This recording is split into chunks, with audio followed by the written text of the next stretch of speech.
Tributes continue to pour in for acclaimed record producer and bassist Robbie Shakespeare. He died on Wednesday at age 68.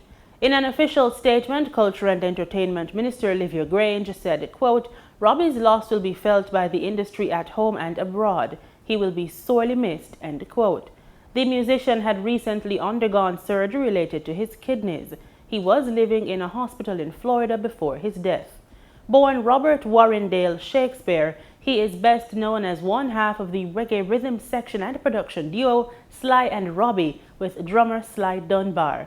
For a span of decades, the duo were a household name and the benchmark for reggae productions.